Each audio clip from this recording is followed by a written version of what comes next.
Hello, I'm Wayne Visser, Director of CSR International, and I'm here with Morice, who is the Director of CSR Asia in Singapore. Welcome. Thank you. Let's just start with your views on the state of CSR in Asia.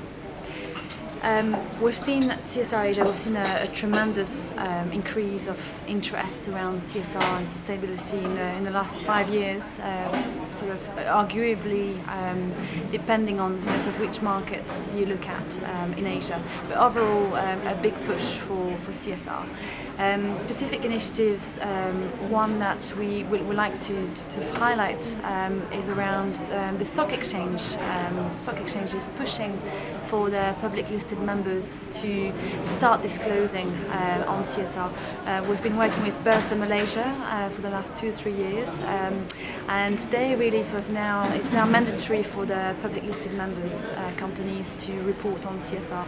Other stock exchanges in the regions are actually pushing for the same, including Shanghai, Taiwan, and recently we've been looking at pushing the stock exchanges that haven't yet discussed this. So a big driver coming from institutions like stock exchanges, government not so much yet, and definitely a rise in sort of large Asian companies pushing and driving CSR as well. CSR Asia recently did a piece of research called the Asian Sustainability Rating, which is looking at the state of disclosure based on public information amongst sort of 10 different countries and the top 20 companies from each of those markets.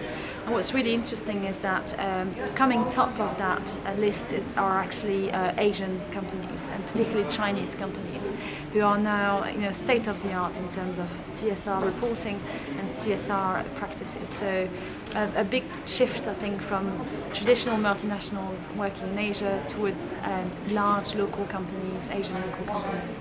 Okay. And what about CSR in Singapore then? What's the experience? Yeah, CSR Asia has got offices throughout the region, in Kuala Lumpur, China, Hong Kong and Singapore. We've been working here for 4 years now. And again, traditionally we were engaging mostly with multinationals that had headquarters in Singapore. Increasingly we're now seeing local Singaporean companies engaging with us on different issues. The key issue here would be, the key drive would be certainly environmental sort of sustainability. Labour and the social aspect is probably not yet discussed as much. The key drive behind sort of the environmental sustainability is the government pushing for a greener Singapore. But I think it can go beyond that, in encouraging every single business to think about the climate change strategies and the carbon management strategies.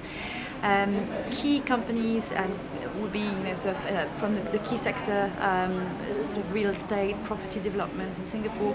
But there's also, I think, an opportunity for the new, the large sectors in Singapore that haven't engaged yet on CSR. The shipping industry, huge footprint if you think about it at global and local level. Refinery industry, and probably transport as well. So opportunities for Singapore to do more, but a lot of it is also about a lack of disclosure. But the assumption we make is that perhaps there's more happening behind the scenes that we don't know about. So it's unleashing those initiatives and building CSR and mainstreaming it in Singapore. Now, you can't talk about CSR in Asia or Singapore without talking about the role of the government. How do you see that developing? Specifically for Singapore, because I work with them I work with government on a regular basis. There's definitely an interest from government that we've been discussing with them, but there's also I think they're waiting for businesses to take leadership. So there's a bit of a chicken and egg going on in Singapore, particularly in terms of who's going to take the lead on CSR issues. Certainly, I believe that once governments decided to push for CSR in Singapore, it will really happen from one day to the other. Broadly, in terms of the region and the role of the government, I think it does vary from markets to markets. In Malaysia specifically, the government just announced part of the budget to be allocated dedicated to CSR, so that's really encouraging. China is also talking about CSR and a harmonious society, so again, sort of sending the right messages, but the key issue here is about how is it implemented and how is it actually enforced on a practical level by companies. And in Singapore, are there any companies you would say are taking a lead in CSR here?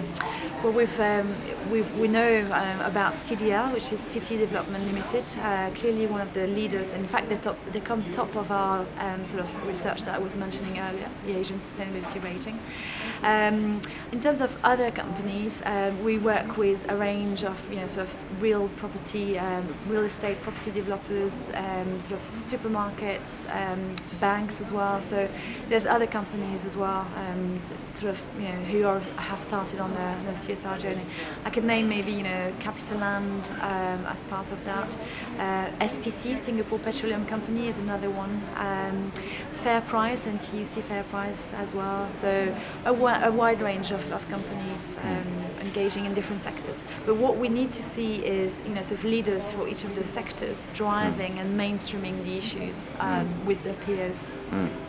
And are there any issues where you think that Singapore is taking a lead? I know, for example, that water has become a very hot topic. I'd say back to my point earlier about the environmental drive here in Singapore, I can certainly see that water, I mean, if you think of Singapore as sort of a sort of small place without actual natural resources, has been able to manage its water resources in an extremely clever way. It moved from being dependent on the water resources, sort of 75% dependent on Malaysia importing water, from being almost self-sufficient, which is fantastic.